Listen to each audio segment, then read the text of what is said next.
जय श्री राम।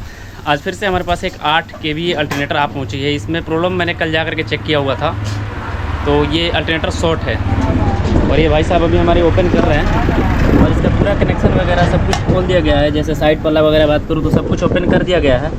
बारी आती है इसका हम चेक करने के लिए। जैसे हमने कल चेक किया तो इसका जो मोटा वाला कॉइल है ये बॉडी अर्थ से ऐड हो मतलब अटैचमेंट हो गया है, बॉडी से अर्थ ले रहा है, जिसके कारण से इनकी जो करंट है नहीं आ पा रही है। जहाँ तक की बात करूँ तो मैंने कल जाकर के इनका जब लोड प्लेट वगैरह चेक किया तो एक लोड प्लेट में हमको डायोड शॉर्ट मिली। रीज़न हमको ये स्पष्ट हुई कि हाँ इसमें कहीं से ना कहीं से डायरेक्ट लाइट इनपुट हुई है, जिसके कारण से इस तरह की प्रॉब्लम आ रही है। तो हम अब बात करेंगे इसके दोनों पतले वायर को खोलेंगे, दोनों पतले वायर को खोलेंगे। इससे हमको कन्फर्म से ये पता कर सकते हैं हम कि हाँ ये कौन से वायर से अटैचमेंट हुई है। आखिरकार इस तरह की प्रॉब्लम अगर आपके भी अल्टरनेटर के साथ आती है तो उस चीज़ को आसानी से सॉल्व करी जा सकती है। तो ये पतली वाली वायर जो कि मैग्नेट का काम करती है वही वायर को खोली जा रही है अभी। और इस साइड से जब मैंने चेक किया तो ये वाली जो मोटी वाली वायर होती है ना, इसमें हमको शॉर्ट दिखी, जिसके कारण से इस तरह की प्रॉब्लम आ रही थी। तो अभी हम इस मोटर को पूरा ओपन करेंगे, जिससे हम कन्फर्म रूप से ये पता कर सकते हैं कि आखिरकार इसकी एक्चुअल प्रॉब्लम क्या है। जैसे हम बात करें तो अभी तो कनेक्शन तो हमारे भाई साहब अभी छुड़ा रहे हैं इसका, और मोटर को हम 2 से 3 भागों में ये ओपन होती है। पीछे की साइड अलग हो जाती है, आर्मेचर के साथ पीछे की साइड हट जाती है, और बीच का जो होता है कॉइल का वायर हो जाता है, और जो आगे के साइड होता है एक साइड अलग हो जाता है। तो हम सर्वप्रथम पतले वाले वायर से कंटिन्यूटी को टेस्ट करते हैं कि हाँ हमारी पतली वाली वायर से तो कोई शॉर्ट वगैरह नहीं है। तो चलिए टेस्ट करते हैं। तो ये हमारी मीटर हो गई, और ये पतली वाली वायर से हम बॉडी अर्थ को चेक करेंगे। पतली वाली वायर से हम बॉडी अर्थ को चेक करते हैं तो बॉडी अर्थ हमारी पतली वाली वायर से नहीं है, और पतली वायर से मतलब दोनों की दोनों रीडिंग हमको टेस्ट करते हैं आपस में। रीडिंग पतली वायर से शॉर्ट तो भी नहीं है, आपस में रीडिंग टेस्ट करते हैं हम। तो रीडिंग इसका आपस में हम चेक करते हैं तो आपस में रीडिंग सही है, यानी कि पतली वाली कॉइल हमारी सही है। अब मोटी वाली कॉइल इसका ये सीधा हो जाता है। तो मोटी वाली वायर से हम टेस्ट करेंगे बॉडी अर्थ सर्वप्रथम। तो जैसे मैंने कल चेक किया हुआ था कि बॉडी अर्थ इसमें पूरी है, तो इससे देखिए बॉडी अर्थ अभी बन रही है। और इसको चेक किया जाता है इस नटों के जो होल बनाए रहते हैं ना, इसमें तो देखिए अभी हमारी यहाँ पे कंटिन्यूटी बज रही है, और ऐसे देखिए बॉडी अर्थ एक है और एक वायर हमने यहाँ पे पकड़ रखी है, तो ये हमारी डायरेक्ट शॉर्ट आ रही है, जिसके कारण से फील्ड कॉइल की जो मोटी वाली कॉइल है ये हमारी डायरेक्ट बॉडी से शॉर्ट हो गई है, जिसके कारण से इस तरह की प्रॉब्लम आ रही थी और करंट नहीं दे पा रहा था। स्पीड रन करने पे ज़्यादा स्पीड देने पे थोड़ी सी वोल्टेज आ रही थी, लेकिन वो भी लोड पे ड्रॉप कर जा रही थी। तो रीज़न यही है कि इसका बॉडी अर्थ हो गया है, जिसके कारण से इस तरह की प्रॉब्लम आ रही है। तो ये बॉडी अर्थ फील्ड कॉइल से भी हो सकती है और आपका आर्मेचर से भी हो सकता है। तो इस मोटर को जब हम ओपन करेंगे पूर्णतः तभी हमको कन्फर्म से पता लग पाएगा आखिरकार इसका एक्चुअल प्रॉब्लम क्या है। तो चलिए फटाफट से इस मोटर को हम ओपन करते हैं।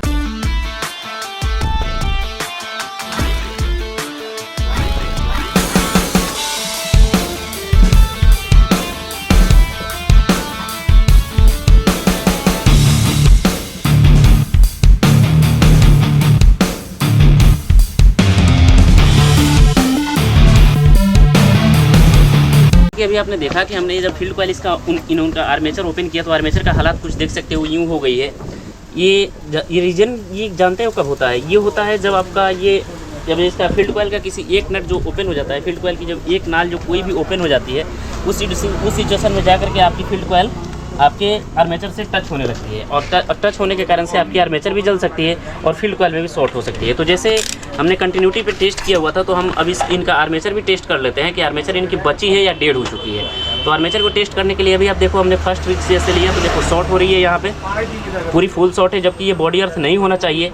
और यहाँ से देखो ये भी बॉडी अर्थ है, यानी कि हमारी बॉडी अर्थ नहीं होनी चाहिए। ओनली वन यहाँ से ये दोनों रीड होना चाहिए, लेकिन ये इसमें पूरी फुल बॉडी अर्थ है।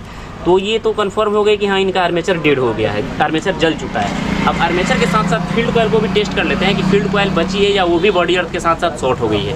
तो आइए फील्ड कॉइल की वायर ये हो जाती है, ये वाली वायर फील्ड कॉइल की है। अब इसको हम बॉडी के साथ टेस्ट करते हैं। तो यहाँ पे देखोगे आप मीटर पे, तो ये भी शॉर्ट है। अभी आपको क्लियर के साइड से दिखाई दे रहा है शॉर्ट है। हमने एक बॉडी अर्थ किया हुआ है और एक वायर में हमने यहाँ पकड़ा हुआ है, तो ये हमारी बॉडी अर्थ में शॉर्ट हो चुकी है। यहाँ भी पकड़ोगे तो भी बॉडी अर्थ में शॉर्ट हो जाएगी, और यहाँ पकड़ो ये देखो ये भी वायर बॉडी अर्थ से शॉर्ट हो चुकी है। तो ये हम कन्फर्म रूप से बोल सकते हैं कि इनके फील्ड कॉइल के साथ साथ आर्मेचर दोनों की दोनों डेड हो गई है। दोनों ही काम करना पड़ेगा, अब खोल करके चेक करनी पड़ेगी कि आखिरकार आर्मेचर फील्ड कॉइल की कौन सी रीड में प्रॉब्लम हो गई है। आर्मेचर का तो पूर्णतः डेड हो चुकी है, वो तो कन्फर्म है। आर्मेचर पूर्णतः वेल्डिंग करना पड़ेगा, इसमें कोई दो मत की बात नहीं है। लेकिन जहाँ तक बात रही फील्ड कॉइल की, तो फील्ड कॉइल का हमको पता करना पड़ेगा चारों के चारों फील्ड कॉइल ओपन करके कि आखिर किस फील्ड कॉइल में प्रॉब्लम हुई है। तो चलिए फील्ड कॉइल को ओपन करते हैं और देखते हैं कि आखिरकार किस में प्रॉब्लम हुई है। तो जैसे कि आप देख पा रहे हो कि अभी 8 किलोवाट की ये अल्टरनेटर हो जाती है। ऐसे देखो 8 किलोवाट, और आरपीएम की बात करूँ तो 1500 आरपीएम, और एम्पियर का बात करूँ तो 28 एम्पियर तक की ये एडजस्ट कर सकती है। 8 किलोवाट की अल्टरनेटर है। और जैसे मैंने आपको बताया कि आखिरकार इस तरह की प्रॉब्लम आती क्यों है, तो भाई साहब देख लो ना, स्पष्ट के सामने आपके सामने पड़ी है। ये फील्ड कॉइल का हालात आप देख सकते हो कितनी डैमेज है, ऐसे दिख सकता है। और इस फील्ड कॉइल का हालात देखो, ये टाइट है, ये भी टाइट है, ये भी टाइट है। ये जो फील्ड कॉइल है जिसके कारण से हमारी पूरी की पूरी प्रॉब्लम इसी फील्ड कॉइल से खड़ी हुई है। तो हम फील्ड कॉइल को ऐसे ओपन नहीं करेंगे, जानते हैं ना।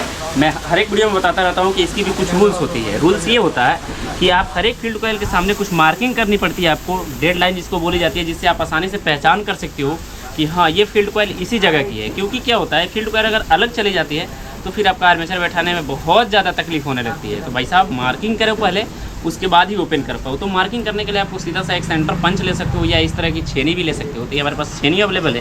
तो हम इस छेनी से क्या करेंगे, जैसे देखो इसमें 1 नंबर की मार्किंग की गई है, 1 नंबर। फिर से हम नाल पे भी इसका 1 नंबर मार्किंग करेंगे। ऐसे देखो 1 नंबर 1 नंबर। और यहाँ का बात करूँ तो यहाँ पे भी आपको सामने के साइड से दिखाई दे रहा होगा, यहाँ पे 1 नंबर की गई है। तो हम यहाँ पे 2 करेंगे, देखो 2 हो गई। और फिर से हम फील्ड कॉइल में 2 मार्किंग मारेंगे, ऐसे 2 मार गए। सेम टू यू करके हम सारे के सारे फील्ड कॉइल में सेम टू यू इसका पंच करेंगे, जिससे हम आसानी से कन्फर्म से पहचान सके कि फील्ड कॉइल की असली जगह यही है।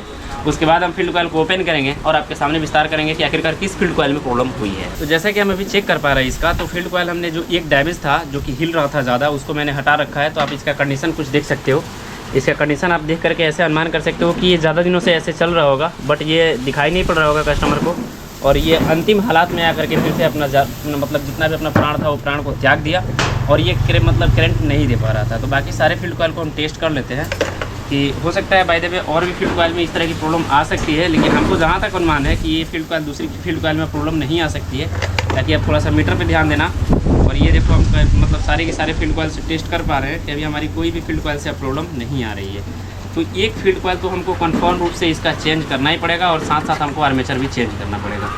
तो अभी इसका आर्मेचर और फील्ड कॉइल के बारे में जैसे ज़्यादातर जानकारी आपको दूँ, तो ये फील्ड कॉइल की वेल्डिंग नहीं जानते हो तो हमारे चैनल पर ऑलरेडी पड़ी है, जाकर के जरूर चेकआउट कर लेना।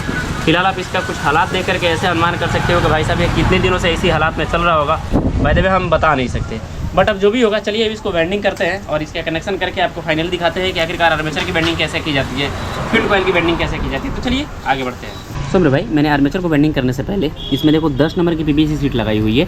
10 नंबर का ही पीवीसी सीट आर्मेचर को वेल्डिंग करने से पहले लगाई जाती है, ताकि इस आर्मेचर में जो होती है ना हीट जनरेट होती है ज़्यादा, और हीट को 10 नंबर की पेपर आसानी के साथ एडजस्ट कर लेती है। तो इस तरह के कुछ 10 नंबर के सीट आते हैं जो कि काफ़ी हार्ड होते हैं और मोटे होते हैं। जहाँ तक बात करूँ 7 नंबर का पीवीसी सीट, तो 7 नंबर का पीवीसी सीट लोगे तो थोड़ा सा पतला होगा, थोड़ा सा नरम होता है, तो ये उतनी टेम्परेचर नहीं झेल पाती है जितनी आपकी 10 नंबर की पीवीसी सीट झेल पाती है। तो कभी भी वेल्डिंग करने से पहले 10 नंबर का ही पीवीसी सीट इसमें यूज़ करें।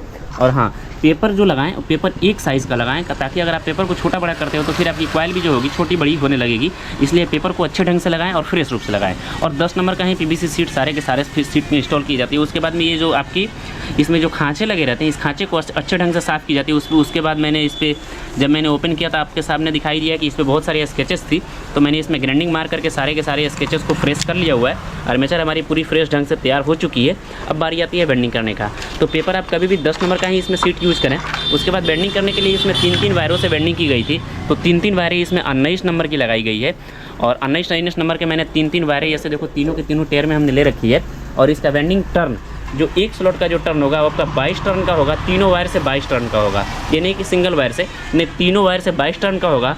और इसका वेल्डिंग करने से पहले एक छोटी सी जुगाड़ लगाई जाती है, जिससे कॉइल जो है आपकी परफेक्टली दिखती है। तो अब मैं इसका वेल्डिंग शुरू करूँगा। और 19 नंबर के मैंने सारे वायर ले रखी है। वायर का वेट का बात करूँ तो 1 kg 800 ग्राम आपका वायर लेना होगा, यानी कि पूरे के पूरे 1 kg 800 ग्राम हमारे तीनों के तीनों टेयर पे है। तो हमने ऐसे ले रखी है। अब इसका वेल्डिंग हम शुरू करते हैं। एक पार्ट का बात करूँ तो एक पार्ट में हमारी 600 ग्राम वायर है, तो 600 600 600 6 3 18 180 ग्राम वायर हुआ। तो 3 पार्टों में आपका 180 ग्राम वायर ले लेना होगा। तो इस ढंग से इसकी वेल्डिंग शुरू की जाती है। और वेल्डिंग करने से पहले एक छोटी सी इसमें जुगाड़ लगाई जाती है, जिससे आपकी वायर जो है परफेक्ट रूप से बनी रहती है। तो चलिए इसका वेल्डिंग शुरू करते हैं और बताते हैं कि आखिरकार वो जुगाड़ कैसे बनाई जाती है। तो जैसे मैंने आपको बताया कि वेल्डिंग करने से पहले कुछ जुगाड़ बनाई जाती है। तो ऐसे देखो कूट की 2 जुगाड़ें बनानी है आपको। ये ज़्यादा मोटी भी नहीं बनानी है और ज़्यादा पतली भी नहीं बनानी है। अब बताओ इसका इस्तेमाल जानते हो कहाँ होगा? ये जो आपका स्लट जो दिखता है, जो दोनों स्लट के बीच इसमें जो फाँके बने रहते हैं यहाँ पे, इसको यहाँ पे लगाई जाती है ऐसे, और इसके ऊपर से कॉइल को बेंडिंग की जाती है। इससे परफेक्ट ये होती है कि जब आप कॉइल को टाइट करोगे, अगर ये नहीं लगाते हो और कॉइल को टाइट करोगे तो फिर से ये पेपर कटने के संकेत ज़्यादा बने रहते हैं, और आपकी जो कॉइल की मुँह होगी दोनों एक साथ अगर जुड़ जाती है तो फिर आपकी पेपर तो 100% कटनी ही कटनी है। तो इसलिए सपोर्ट करने के लिए इस दोनों साइड से, एक साइड से ऐसे और फिर से इसके जस्ट अपोजिट इस साइड भी ऐसे ही दो ऐसे आपको बनानी होगी। ये आपका कूट का भी बना सकते हो और आपका ये लकड़ी का भी बनवा सकते हो। तो हर एक स्लॉट के अकॉर्डिंग लकड़ी का नहीं बन पाता है, इसलिए कूट का ही एडजस्ट के अनुसार बना ली जाती है। कुछ स्लॉट की चौड़ी होती है और कुछ स्लॉट की पतली होती है, इसलिए आपको स्लॉट के अनुसार ही इस कूट को एडजस्ट कर ली जाती है। तो इस कूट को लगाते हुए बेंडिंग शुरू करते हैं और एक लेयर बेंडिंग करके आपको परफेक्ट रूप से दिखाता हूँ कि आखिरकार इसकी बेंडिंग कैसे ली जाती है। तो जैसा कि मैं बोल रहा था, इसको बेंडिंग करने के लिए कुछ जुगाड़ लगाई जाती है। तो देखो जुगाड़ कैसे लगाई जाती है, दोनों साइड से छोटी कॉइल में ये जुगाड़ लगाई जाती है और बड़ी कॉइल का अभी इसके ऊपर से बेंडिंग होगा। जैसे आपको दिखाने के लिए मैंने एक स्लॉट को छोड़ रखा है कि आखिरकार इसको बेंडिंग कैसे की जाती है, और मैंने चारों के चारों स्लॉट जो इसके बेंडिंग कर लिए हैं। एक बड़ी छोटी वाली कॉइल को भी बेंडिंग कर लिया, अब लास्ट हमारा बचा है बड़ा वाला कॉइल बेंडिंग करना। और बड़े छोटे वाली कॉइल को बेंडिंग करने के बाद में हमने इसके ऊपर से ये पेपर भी लगा लिए। दूसरा चीज़ ये मैं बता दूं कि अब इसकी लास्ट और सबसे अंतिम बेंडिंग होगी। और टर्न का बात करूँ तो मैं थोड़ी सी आपको टर्न अभी कंफर्म कर देता हूँ, उसके बाद मैं आगे चल के इसको वेल्डिंग करके दिखाऊंगा कि आखिरकार इसको कैसे वेल्डिंग की जाती है आर्मेचर का। तो टर्न का बात करूँ तो टर्न से पहले ये वायर जो आपको दिखाई दे रहा है, ये आपका 3 वायरों से वेल्डिंग हो रहा है और तीनों के तीनों वायर आपका 19 नंबर का है। और टर्न का बात करूँ तो पर सेट टर्न, यानी कि ये जो एक सेट कंप्लीटेड हुई है इसमें तीनों वायर से आपका 23 टर्न है। तीनों वायर से 23 टर्न है, ऐसे तीनों वायर से साथ में लेके चलना है। 23 टर्न इसमें आपको डालनी होगी। अब वेल्डिंग कैसे की जाती है चलिए दिखाते हैं आपको। और एक चीज़ ये कंफर्म कर दूँ कि हमारा शॉर्ट चेंज हो सकता है, ताकि ये वीडियो 2 दिनों में शूट हुई है, ताकि ये आर्मेचर जो है 2 दिनों में रिकॉर्ड वेंडिंग हो पाई है। ताकि हमारे पास शाम को ही आई थी, इसलिए ये अगले दिन सुबह में वेंडिंग हो चुका। तो इसको वेंडिंग करने के लिए सर्वप्रथम आपको वायर को ऐसे पकड़ना होगा और ऐसे लगाती जानी है और काउंट करते जाना होगा अपने से। जैसे 1